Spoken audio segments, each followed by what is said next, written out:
Ladies and gentlemen, Shamu.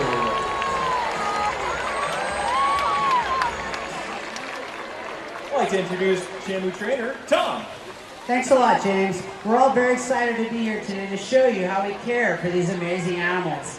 Shamu Story began when a large adult male killer whale was accidentally caught in some fishing nets up in British Columbia. That whale was named Namu after a local fishing port, and he was soon moved to Seattle, Washington, where he became the first killer whale to be on public display up in the Pacific Northwest. A young female soon joined him and was named Shamu, which is a contraction of the word she and Namu. Now, Shamu then became the first killer whale to travel by airplane when she came here to SeaWorld San Diego in 1965. She made a very powerful and instant connection with the public who knew very little about these amazing animals. We continue to celebrate her name through our entire Shamu family. Now, we're going to introduce you to a member of that family right now. Ladies and gentlemen, coming up here working with his trainer, Art. This is our largest whale. Say hello to Ulises. Now, Ulises is a full-grown adult male. He weighs 9,500 pounds. That's almost 5 tons. And believe it or not, that's an average size adult male killer whale. They can actually reach upwards of 16,000 pounds. You are meeting our only two adult males today. Ulises, he's about 37 years old. And over here with Haley, we've got a 19-year-old. In fact, he'll be 20 years old on February 2nd. He's a 7,000-pound adult male. His name is Keet. Now, he's performing a behavior we call a spin swim. This is a cool behavior to highlight the pectoral flippers. Those are the flippers on the sides of the body that are used for steering and stopping. If you were to x-ray that flipper, you'd see 5 large bones, a lot like the human hand. Now, as Ulises swims by over on the left-hand side of the stadium, notice the white oval eye spots. Now, the killer whale's eyes are actually located directly in front of that white eye patch right near the corner of the mouth. Now, you'll also notice on these two whales the dorsal fin, that's the fin on their back, is significantly curved over. There is no bone in the dorsal fin. That's just dense connective tissue. So the longer they rest at the surface, the warmer that tissue gets, and sometimes it just starts to lean under its own weight. Does not affect them as far as their health or their swimming ability. Now, inside the killer whale's mouth are conically shaped teeth. If you focus your attention off to the right-hand side, we've got Keet going on a behavior we call a mouth open swim. And you get a good look at those teeth. They have between 48 and 56 interlocking teeth that are used for grasping and swallowing their prey whole. They do not chew their food. Now, here at SeaWorld, our whales get between 100 and 200 pounds of restaurant quality fish each and every day.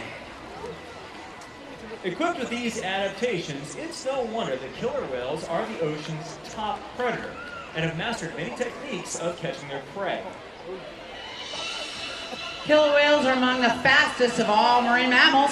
So what do you say, Keet? Let's show them what you got. Using those powerful tail flukes for propulsion, the killer whales can reach speeds of up to 30 miles an hour.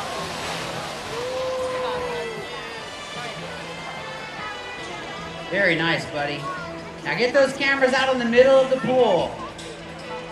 You can see they're amazing swimmers, but what's most amazing is the ability to lift over 9,000 pounds completely up and out of the water.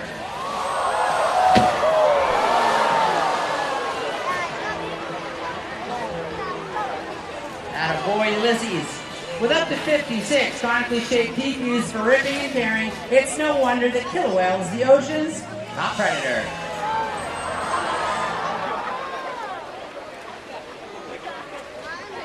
So the same training techniques used for the big, impressive behaviors that you just saw are also utilized in performing daily medical examinations. Our animals are trained to calmly accept regular medical procedures.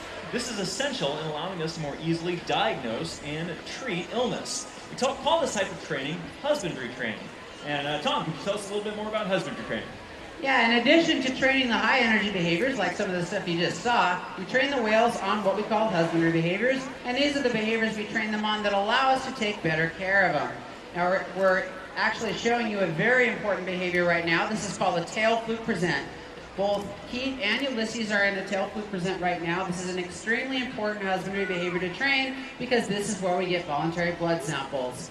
The veins of the killer whale's tail flukes are very close to the surface, right in here, and they're very close to the top or to the edge of the skin. So the veterinarians come down once every other month, and we get voluntary blood. And by looking at that, we know exactly what's going on with the health of each of the animals. Now, in addition to the fluke presents, we also train them on measurements. They slide up on a scale once a week so we can record their weights. We collect urine from the females. We can tell the progesterone levels of a female and whether or not they might be pregnant. Now, all this data that we collect is very valuable because by collecting it, we can actually track actual growth rates on these whales, something that's very difficult to do out in the wild. Great job, you guys, with that tail fluke present. Thanks a lot.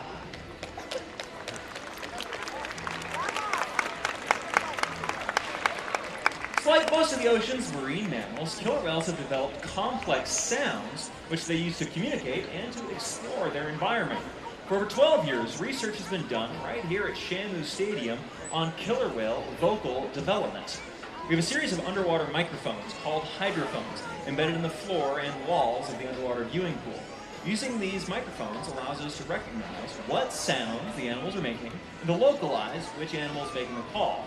Through this research, we found that killer whale vocal development is very similar to that of human language development. Whale calves start just by making cries. They then move on to babbling, and then start to imitate the adults.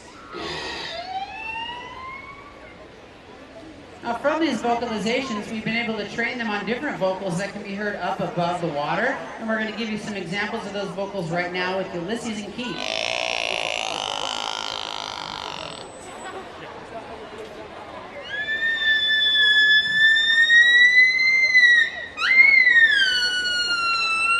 And we got one more.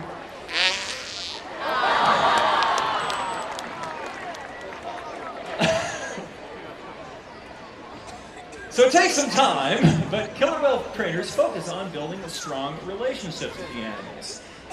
Through our experience, we found the most successful trainers are those who learn along with the animals. So trainers build this strong relationship through training sessions, which are interesting, stimulating, and just plain fun. So here's Katie to talk a little bit more about how we train killer whales. Thank you, James. Today we'd like to give you the opportunity to see one of our training sessions. Now, we do have a variety of training sessions that we do throughout the day. We actually have an acronym for these called H.E.L.P.R.S. So if you want to take a look right up on the screen, there you go. So H stands for husbandry, which both Ulises and Keet demonstrated quite well for us. These are slower behaviors, very important for the animal's health and safety, and very trusting of us because we have to allow the vets to come in. So you have to have a very strong relationship with the animals. Then we have E for exercise. Just like it's very important for you and I to exercise, it's very important that we exercise our animals every day, get their blood pumping, get them moving pretty well. Then there's L for learning. Now, learning is simply any time an animal is learning a new behavior. This helps keep them mentally stimulated throughout the day. Then we have play sessions. That's just what it sounds like. We simply just have a whole session where we play with our animals. We can use killer whale toys, or just run around the pool, ice cubes, all sorts of fun things, just to have fun with them. And then we have relationships or relates. Now, these are one of the most important sessions throughout the day. This is where you just spend time with your animal. You don't have to ask them any behaviors. You're just hanging out one-on-one, really getting to know each other, enjoying each other's company. And then last but not least, we have shows. We do have our 5 o'clock on Ocean show, which we hope everyone will join us here today to see. But right now, we're actually going to show you a learning session. Now, this is Keet, our 19-year-old male. Now, he is going to be learning a behavior called a belly breach. Now, what that means is he's going to jump up and out of the water and land on his belly. So what we're going to do is we're going to take a couple of approximations or small steps to help get him towards that end behavior. So what you might notice, Art right there has a big target pole. It looks a lot like a big giant Q-tip, simply a stick with a buoy on the end. And what our whales are trained to follow that buoy with the front of their face or their rostrum. They also understand that they can touch body parts to it. So right now, Haley will be working Keet. You may have seen she did a signal, or kind of, it's like our sign language with the whales. It asks them to do a behavior for us. So she did the belly breach signal, or SD. So what Keith's going to do is a small bow right there. This is getting his energy up. This is a pretty high energy behavior, so he's got to build his speed. Now let's watch him here. Hopefully he'll touch that target pole with the front of his face. Very nice. Woo, that was actually a really beautiful belly breach. Very good, Keith. So as you can see, Haley's very excited. You guys can all help us out by rewarding Keet by giving him a big round of applause because that was actually really, really nice.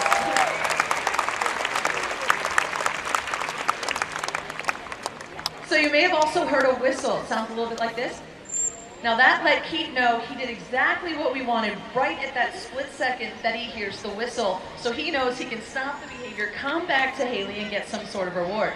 So this time we're gonna do the same thing, but what Art is going to do is a tap withdrawal, which simply that means he's going to tap the target pole so Keet knows where to go, but he's going to remove the pole, and hopefully Keet will remember from this last step how high he has to get and to keep his head up so he lands on his belly. So let's see, with less help, if he can do it. So that's where he should be coming up. Let's see. Very good! That's excellent! So he's actually showing you that he's getting the concept and learning. Very good, Keet! All right, ladies and gentlemen, well, we're going to end on that really wonderful approximation. One more time, let's give it up for Keet. That was an amazing learning session. Lots of success there. That's very exciting. Well, now that you've seen a training session or a learning session, we want to show you just a few of the more spectacular behaviors that you will see in our One Ocean show today at 5 o'clock. But I just want to give everyone a little warning, first and foremost. Everyone in the first 16 rows, either over here to my right, over here to my left, or directly in front of me. These behaviors have the potential to get you wet, and they are very large animals. So if you do not want to get wet with this 55-degree salt water, I advise you to move on up to higher and drier ground. All right, Shamu, let's go!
So the final chapter of the Shamu Story has yet to be written.